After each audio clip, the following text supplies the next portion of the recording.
Good day everyone! Tara, samahan niyo akong pumunta dito sa Hidden Charm Cafe.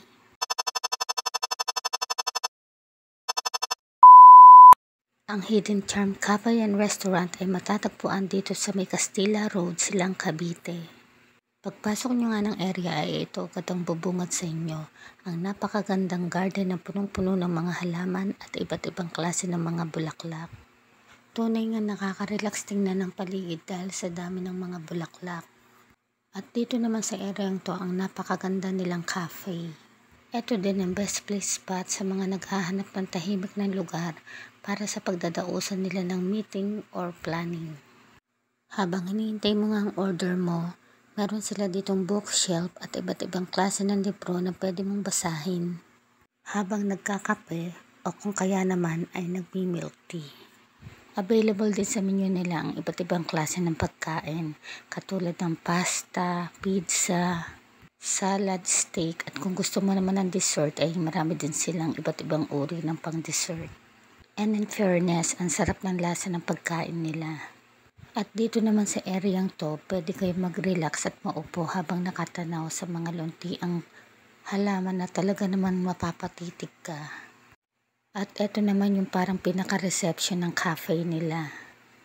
Parang vacation province ang concept ng cafe nila.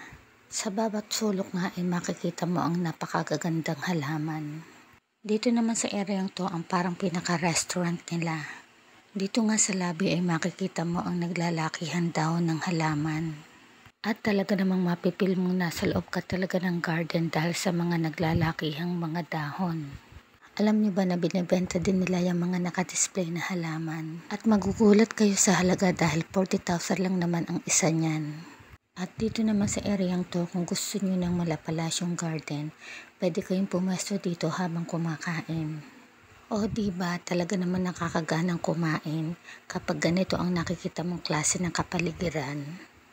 At magandang spot din to kung gusto mong magmuni-muni at mag-isip-isip sa mga bagay-bagay.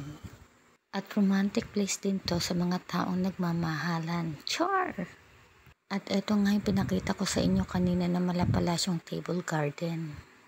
And perfect venue din to sa mga special event katulad ng wedding, baptismal, o kung kaya naman ay pagdausan ng mga debut. O diba, talagang napakaganda. At alam nyo ba, lahat ng nakikita nyong mga puno, halaman at mga bulaklak ay binibenta din nila. Marami silang mga iba't ibang klase ng mga halaman at mga bulaklak na talaga namang napakagaganda. Katulad ng nakikita nyo, o diba napakaganda? Para kang nasa Korea. Perfect spot din pala to sa mga gusto mag-photoshoot. Parang pumunta ka na rin sa ibang bansa. Char! Okay, that's it for today. Thanks for watching and please follow for more. Bye!